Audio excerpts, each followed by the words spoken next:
Gaano kaimportante ang focus sa pagdinegosyo? Naka-focus ka ba? Kung isa ka sa mga lito pa rin sa iyong buhay pagnenegosyo, panoorin niyo po ang video na ito. Pero bago yan, ang video na ito ay sponsored po by Haldos Taste Buds. Mamaya po, ikukwento ko po ang tungkol sa kanilang produktong ipino-offer para sa inyo. Taong 2018 po, nang magsimula kaming mag-subcon. Ang subcon po ay ang kukuha ka ng tabas na tela sa kanila at bubuin mo yon na babalik mo sa kanila na damit na. Buo na siyang damit at in return, babayaran ka naman nila kung ilang piraso ang nabuo mo. Matagal po kami sa ganong senaryo. Noong 2020, noong pumutok ang pandemic, na magsimula kaming gumawa ng sarili naming design. Ibinabahagi namin yon or ino-offer namin yon sa mga palengke at ipinapost na rin sa Facebook.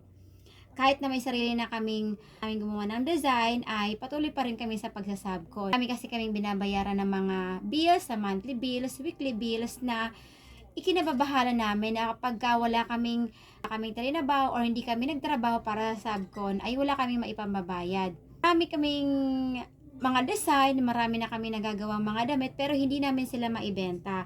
Natatambak ng natatambak, ipon pero hindi siya nagiging cash dahil nga abala kami sa sa subcon. Matagal kami sa ganong senaryo. Hindi namin napapansin na ilang taon na pala ang nakakalipas, nagsasubcon pa rin kami. Lagi kami nababahala, saan tayo kukuha? Paano kung wala tayong benta? Saan tayo kukuha ng pangbayad? Kaya, sa takot namin na mawala kami ng pambayad, hindi kami makaalis-alis sa buhay pagsasubcon. Nga pala, ang video na ito ay sponsored by Haldos Taste Buds. Sila po ay nag-offer na napakasarap na crispy chicken pastil with bagoong and sila po ay nag-offer ng sweet and spicy bagoong.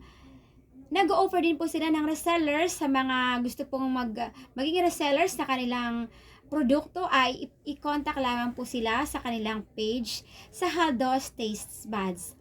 Located po sila sa Dagpayong, Pasig. Kung gusto niyo po malaman ang ibang impormasyon, i-PM niya lamang po sila at mag-iiwan po ako ng link sa baba.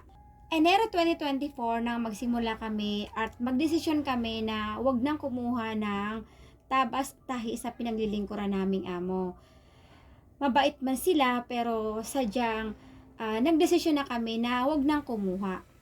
At dito namin napagtanto na dapat pala noon pa kami nagdesisyon na hindi dapat kami natakot sa mga bayarin. Sa katunayan, hanggang ngayon buhay pa rin naman kami.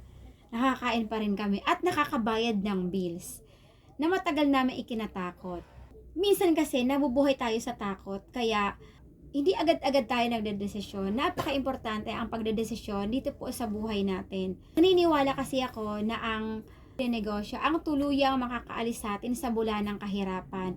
Ang kalaban kasi natin dito ay ang oras. Na akala natin maaga pa, bata pa tayo, malakas pa tayo, kaya hindi agad-agad natin pinagdedesisyonan ng mas maaga pa sana yung mga desisyon na kailangan na natin kaagad-agad desisyonan. Kaya kung isa ka sa katulad namin na patuloy na lumalaban sa bula ng kahirapan, halika na, magdesisyon ka na, ngayon na. Kung nagustuhan niyo po ang video na ito, ay huwag na pong kakalimutan na i-like and share na po this video at mag-comment na po sa baba, ano ba ang kinatatakot mo ba hindi ka pa rin nakakapag-desisyon.